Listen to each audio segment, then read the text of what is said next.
Hi, this is Di, the bass playing mom. I had told you all that I was going to talk to you about my new tuner, and I never got back to it, so I thought I would come around and talk to you about my tuner. To tell you the truth, I totally used plug and play. Like, I plugged it in, I used it, I'm learning about it as I go. You may have some things to tell me about the tuner in the comments down below. I would love to hear them, but I will do the best I can, and we'll do a little research as we go along, and I can show you my new tuner. I had been using this Boss chromatic tuner, TU3. Here it is. And so this had been my go-to. I had one older model, almost exactly like it. And it was my first pedal tuner that I'd ever owned. And that one lasted 5-10 years, and then it died. And so then I replaced it with this one.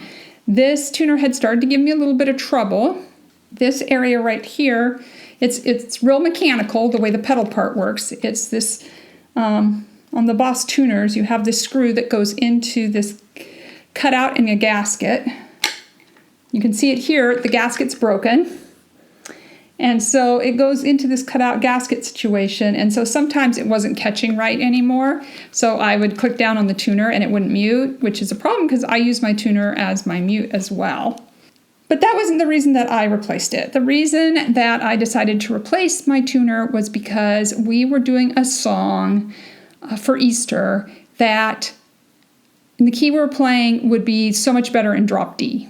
It was just going to be a better song. It had quite a bit of the chorus that was on the lower D, and I play a 4-string bass in standard tuning, and so the lowest I could go was down to this E.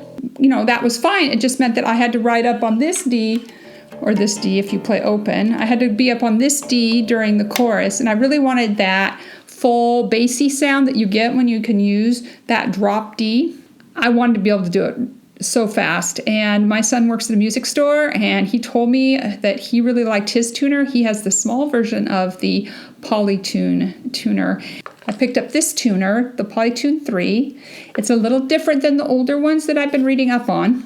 I thought that this might be the solution to my problem, and it was. I was able to tune between E and D so fast. It was a very quick proposition, and so that's what really attracted me to this tuner. So I'm going to show you that first.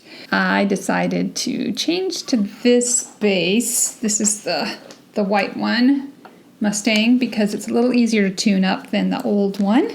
So this string was in E, and I needed to move it to D, and I could do it this quickly using this Polytuner. It was just super fast and super clear. I was now in drop D.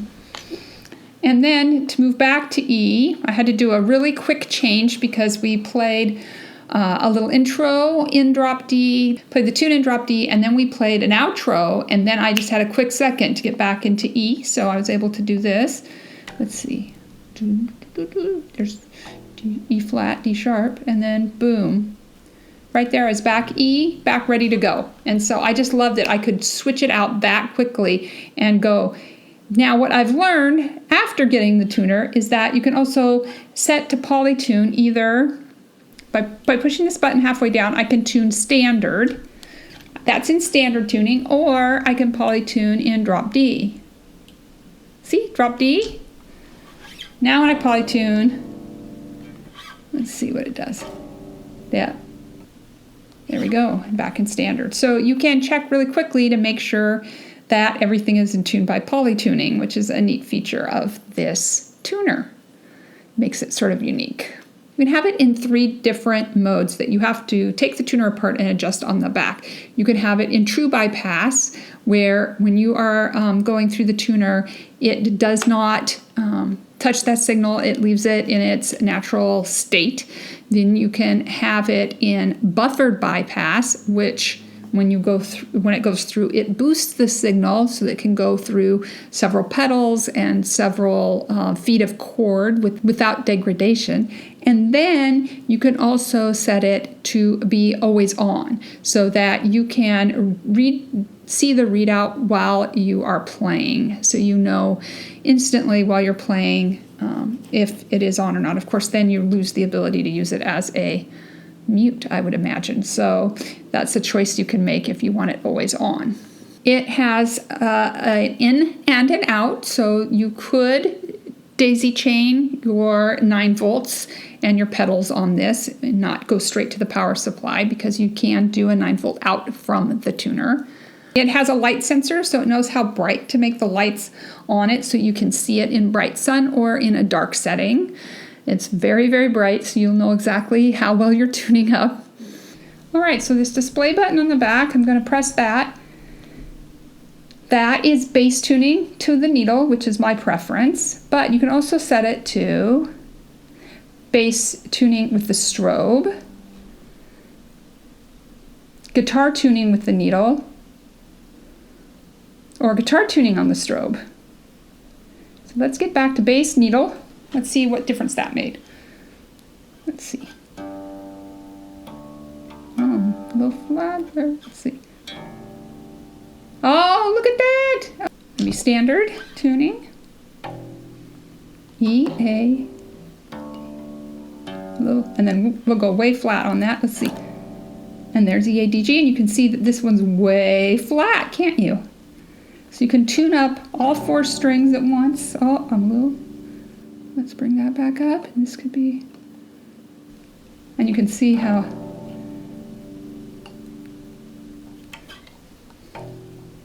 E, A, D. It's a little sharp. G. And then. Isn't that cool? You can change the reference pitch, something which I have no reason to do, but can be done. And there's a jack here to update the firmware. And so you can plug this into your computer and run the updates. So I think those are the main things that I wanted to tell you about this tuner. I'm sure you know even more about it. Go ahead and leave those comments below. I know that the older ones ran on true bypass. This one has the buffered or true bypass choice that you can make. My son has a mini one, a smaller one, and it's got a lot fewer choices you can make, because obviously there's a lot of different settings and things that I can play with on this, but I'm really enjoying it. My issue with it is then I just want to tune all of the time. So I actually got a comment from the pastor. They said, well, you know, when you guys are up there and he's talking, don't be tuning. I'm like, I have a new tuner. I need to be tuning all of the time. I just can't stand it. I can't stand to sit still. I want to tune everything all the time, make sure it's perfectly in tune, because I'm just fascinated with this tuner. So it retails for about $100, and so if you have the chance to upgrade to the tuner, it really doesn't cost any more than the Boss pedal, but I find it a lot more user-friendly and a lot quicker for my tuning. So thank you so much for watching. If you haven't seen my bass pedal setup, I do have a video about that, and I'll make sure I link to it for you in the eye in the sky. That is how I used to have it set up. Obviously, I have the new tuner pedal, and I've swapped some other things out, so I will be making further videos about more of my pedals and asking for your advice, because sometimes I buy these things for one purpose, and it turns out that they have a lot more things they can do, and I would love to hear your input. Thank you so much for watching. Don't forget to subscribe. See you soon. God bless.